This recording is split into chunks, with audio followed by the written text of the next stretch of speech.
जय हिंद दोस्तों, हम आपके सामने फिर हाजिर हैं। इस बार आप सभी को पता है कि 2 महीने पटवारी ट्रेनिंग के पूरे हो चुके हैं, लेकिन हमारे कुछ साथियों ने हमसे कहा है कि उनको कुछ समस्याएं आ रही हैं। तो हम ये एक रैपिड कोर्स कह लें आप, क्रैश कोर्स कह लें आप, तो पटवारियों के संबंध में हम एक क्रैश कोर्स लेकर आए हैं ताकि आप आने वाले इस 1 महीने में बेसिक से बेसिक चीज़ें और टफ से टफ चीज़ें जो आपको फील्ड में सामना करने को मिलेंगी या जो आपको मददगार होंगी, उसके बारे में हम आपको जानकारी देंगे। तो चलिए हम आपको बता दें बेसिकली पटवारी क्या होता है, इसके बारे में हमारा डिटेल वीडियो डला हुआ है, आप एक बार डिस्क्रिप्शन में देख सकते हैं। फिर भी आज हम उसको कवर करने की कोशिश करेंगे। सबसे पहले तो विलेज बाउंड्री होती है एक, एडमिनिस्ट्रेशन का पटवारी एक हिस्सा होता है रेवेन्यू और एडमिनिस्ट्रेशन का, रेवेन्यू और एडमिनिस्ट्रेशन प्लस एडमिनिस्ट्रेशन, ठीक है, इसका हिस्सा होता है पटवारी। अब आपको पता होगा कि एडमिनिस्ट्रेशन की सबसे छोटी इकाई जो है वो होती है विलेज। किसी भी देश की मतलब वर्तमान में तो हमारे देश की जो सबसे छोटी इकाई है वो है विलेज। तो विलेज लेवल पे जो भी कोई भी कार्य होगा, कितने भी बड़े लेवल का होगा, जिला स्तर का होगा, चाहे वो राज्य स्तर का होगा, वो शुरुआत कहाँ से होती है, उसकी विलेज से। तो जो पटवारी है वो इस विलेज का जो एडमिनिस्ट्रेटिव ऑफिसर होता है वो होता है, या रेवेन्यू ऑफिसर जो मिनिमम जो लोएस्ट मिनिमम रेवेन्यू ऑफिसर होता है वो एक पटवारी होता है। अब पटवारी का बेसिक काम क्या है? पटवारी का काम है केवल रिपोर्ट लगाना, ठीक है। अब रिपोर्ट लगाना किसका काम हो गया? पटवारी का काम हो गया। लेकिन समझने वाली बात यह है कि जो रिपोर्ट लगाएगा पटवारी वो किस चीज़ पे लगाएगा? तो हम अब समझते हैं कि ये जो आप पटवारी पढ़ रहे हैं या जो आप पटवारी की ट्रेनिंग ले रहे हैं उसमें 2 चीज़ें हैं, ठीक है। एक होती है ऑफलाइन प्रोसेस और दूसरी है ऑनलाइन प्रोसेस। ऑफलाइन प्रोसेस में क्या होगा? सबसे पहले कोई भी आवेदन लगाएगा, चाहे वो आवेदन तहसील कार्यालय में लगाए, चाहे वो आवेदन एसडीएम कोर्ट में लगाए, चाहे वो आवेदन कलेक्टर कोर्ट में लगाए, चाहे वो आवेदन डीएफओ ऑफिस में लगाए, चाहे वो आवेदन पुलिस में लगाए। कोई भी विलेज का व्यक्ति किसी भी चीज़ से संबंधित कोई भी सबसे पहले क्या देगा? एक आवेदन। इस आवेदन का होगा पंजीयन। पंजीयन कहाँ पर होगा? आरसीएमएस में। ये ऑनलाइन प्रोसीजर है, ठीक है। पर फिर भी आवेदन देगा वो न्यायालय में। आवेदन के 4 प्रकार हैं, वो कैसे भी आवेदन दे सकता है। आवेदन देने के बाद उस आवेदन का होगा पंजीयन। पंजीयन के बाद जो सक्षम अधिकारी हैं, चाहे वो एसडीएम हो चाहे वो तहसीलदार हो, वो उस पंजीयन के आधार पे, उस आवेदन के आधार पे उस पर क्या मांगेंगे? जांच प्रतिवेदन।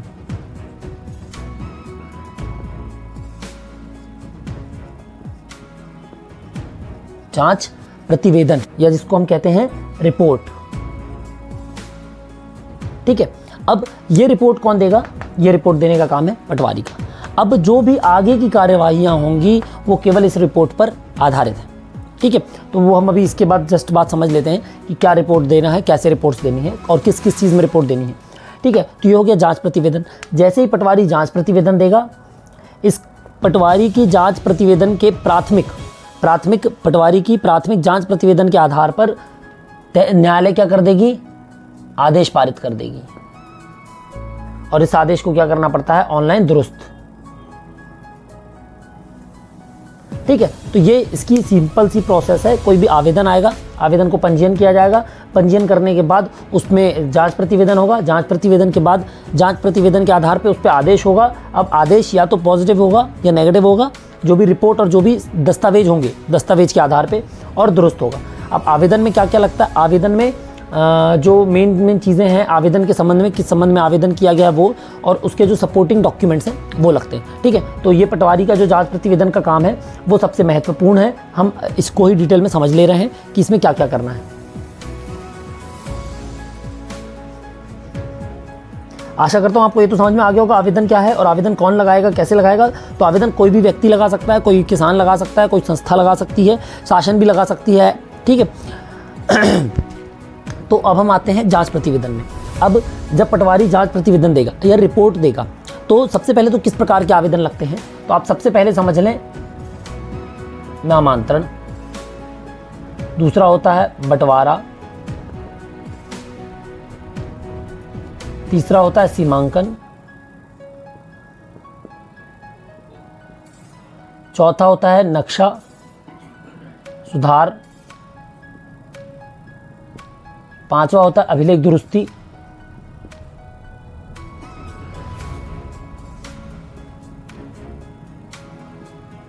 ये किसी भी रेवेन्यू जो हमारा विलेज है उसके ये 5 बेसिक काम है।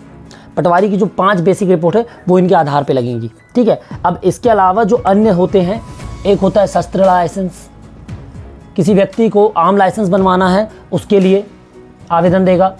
फिर होता है खनिज में 2 होते हैं, उत्खनन और भंडारण।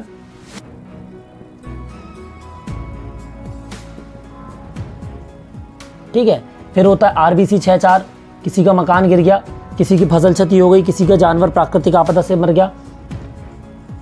इसके बाद आ जाता है आपका खनिज शस्त्र RBC 64। फिर विवाह संबंधित,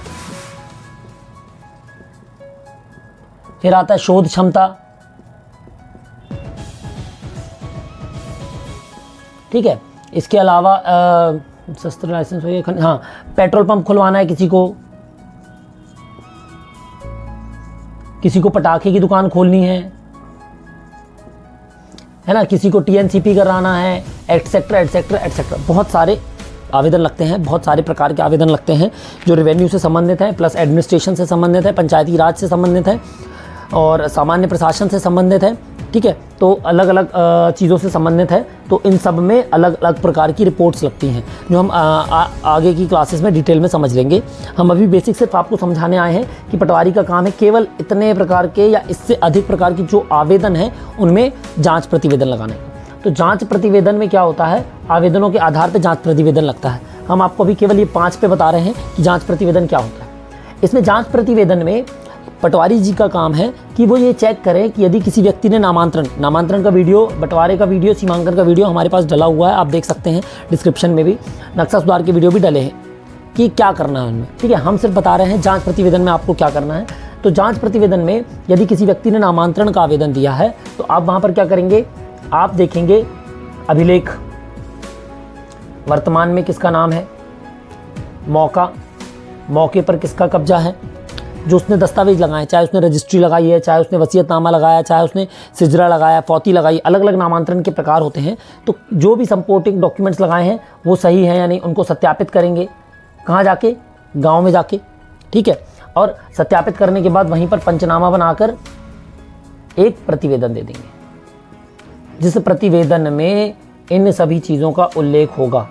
अब अभिलेख में क्या क्या होता है, तो अभिलेख में होता है जो पटवारी जी को चेक करना है, ठीक है। अब पटवारी जी अभिलेख कैसे चेक करेंगे, तो पटवारी जी के पास एक ई-बस्ता होता है। शासन ने जो अभी हाल ही अपडेट हुआ है उसमें शासन ने क्या दे दिया, ई-बस्ता दे दिया। ई-बस्ता के तहत क्या होगा, खसरा,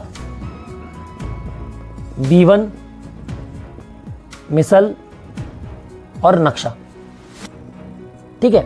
ये सारी चीज़ें ऑनलाइन PDF के रूप में भी उपलब्ध हैं और सारा ऐप में भी आप देख सकते हैं, ठीक है। वो ऑनलाइन काम है, वो ऑनलाइन भी हम इसके बाद बता देंगे।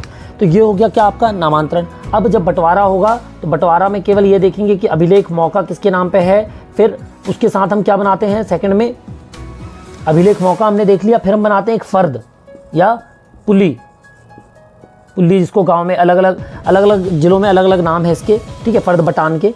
तो वहाँ पर हम क्या करते हैं, पार्टी, फर्स्ट पार्टी कौन है, जो आवेदक है, वो अपनी ज़मीन किस आधार पे बांट रहा है। अब यहाँ पर आपका काम आएगा जो आप ट्रेनिंग में अभी पढ़ रहे हैं, MPLRC, ठीक है। MPLRC आपको बताएगा कि धारा 178 का के तहत बंटवारा कैसे किस के बीच मध्य में किया जा सकता है। तो आपको इसका पालन करते हुए ही बंटवारे की रिपोर्ट देनी है। सीमांकन में आपको सीमांकन करके देना है। सीमांकन कितने प्रकार से कर सकते हैं अपन, 3 प्रकार से, जरीब से, TTSN से और कोर्स टावर से, ठीक है। नक्शा सुधार में आपके अलग अलग रिपोर्ट लगती है, अभिलेख दुरुस्ती में, अभिलेख सुधार में रिपोर्ट जो लगती है वो RI सर की लगती है, ठीक है। तो ये बेसिक काम है जो पटवारी को करने हैं। शस्त्र लाइसेंस में फॉर्मेट आता है 23 पॉइंट का, खनिज में भी पॉइंट्स का अलग अलग आते हैं। RBC 64 के वीडियो हमारे डले हुए आप उसमें देख सकते हैं। विवाह संबंधित, शोध क्षमता प्रमाण पत्र, पेट्रोल पंप, इन सब के फॉर्मेट्स हैं, फिक्स हैं। फॉर्मेट का मतलब है शासन द्वारा बिंदु फिक्स है कि इन विषयों पर हमको जानकारी चाहिए पटवारी से। पटवारी इन विषयों पर अपने हिसाब से फॉर्मेट के हिसाब से और अभिलेख की जांच करके रिपोर्ट देता है। मेन ये 5 हैं जो आपके रूटीन कार्य हैं, जो आपको करने ही करने और हर किसी को करने हैं। ये हर किसी को नहीं आएगा शस्त्र लाइसेंस का, हर किसी के में उत्खनन भंडारण क्या है प्रतिवेदन नहीं आएंगे, हर किसी को पेट्रोल पंप टीएनसीपी के आवेदन नहीं आएंगे, हर किसी को पटाखे विवाह संबंधित प्रतिवेदन नहीं आएंगे, लेकिन हर किसी को ये 5 प्रतिवेदन आएंगे ही आएंगे। ठीक है, तो ये आप समझ लीजिए अच्छे से, ये है बेसिक, इसमें ये होता है। अब हम आते हैं ऑनलाइन में कि ऑनलाइन में आपको क्या करना है। अगली क्लास में हम आपको खसरा B1 के बारे में डिटेल में बताएंगे कि हस्तलिखित खसरा क्या होता था, उसमें कितने कॉलम होते थे, वर्तमान खसरा जो बचा हुआ है उसमें कितने कॉलम होते हैं। तो हम आते हैं ऑनलाइन पे। जब हमने यहाँ पर पढ़ा था 5 स्टेप में आखिरी में होता है आदेश। ठीक है, आदेश होने के बाद वेब GIS में हम यदि वो पारित है, क्या है, पारित है, तो हम उसकी करेंगे दुरुस्ती। क्या कर देंगे, दुरुस्ती कर देंगे। अब दुरुस्ती करने के लिए हमको वेब GIS में करना पड़ेगा लॉगिन के लिए चाहिए हमको एम्प्लॉय आईडी। तो सबसे पहले आप सभी लोग क्या बनवा लें, अपनी एम्प्लॉय आईडी, ताकि आपकी सैलरी भी आ जाए। जब सैलरी आ जाएगी तब आपकी एम्प्लॉय आईडी में गांव असाइन हो जाएंगे। जब गांव असाइन हो जाएंगे, फील्ड में आप जाएंगे, तब अपन करेंगे दुरुस्ती। तो दुरुस्ती के बारे में हम आपको बताएंगे अपने अगले वीडियो में। अगले वीडियो में हम आपको बताएंगे खसरा क्या होता है, खसरा कैसे देखते हैं और खसरे में क्या क्या चीज़ें होती हैं। इनमें से किसी और विषय पर आपको और अधिक जानकारी या फिर से जानकारी चाहिए हो तो आप हमको ज़रूर बताइएगा। हम इन सबको एक बार डिटेल में आने वाले 30 दिनों में मैक्सिमम कोर्सेज आपका कवर कर लेंगे, ताकि जब आप फील्ड पर जाएं तो आपके पास एक पकड़ हो, नॉलेज हो, चीज़ों की एक डिटेलिंग हो। ठीक है, ये इसलिए बताना ज़रूरी है क्योंकि प्रॉब्लम ये आ रही बहुत सारे लोगों को कि क्लासेस में, ट्रेनिंग क्लासेस में नियमावली पढ़ाई जा रही है, MPLRC पढ़ाई जा रही है, उनको प्रैक्टिकलिटी थोड़ी दिक्कत आ रही है। तो देखिए, वो पढ़ना बहुत इंपॉर्टेंट है क्योंकि उससे ही आप ये सब चीज़ें कर पाएंगे। जब आप वो पढ़ लेंगे, जब आपको वो समझ में आ जाएगा, तब जाकर ही आप इसको आसानी से कर पाएंगे। चाहे वो दुरुस्ती हो, चाहे वो प्रतिवेदन लगाना हो, आपको पता चल जाएगा कि किस चीज़ में किस चीज़ का क्या प्रतिवेदन लगेगा। ठीक है, तो वो बहुत इंपॉर्टेंट है। अगली क्लास में हम देखेंगे खसरा और खसरा के प्रकार। पहले क्या था, अभी क्या है। ठीक है, और खसरा देखकर कैसे पता लगाया जा सकता है कि क्या क्या चीज़ें उसमें और हमको देखनी है और क्या क्या चीज़ें हमको रिपोर्ट में मेंशन करनी है। तब तक के लिए आप लोग पढ़ते रहें, देखते रहें, कोई समस्या आए तो हमको बताते रहें। जय हिंद।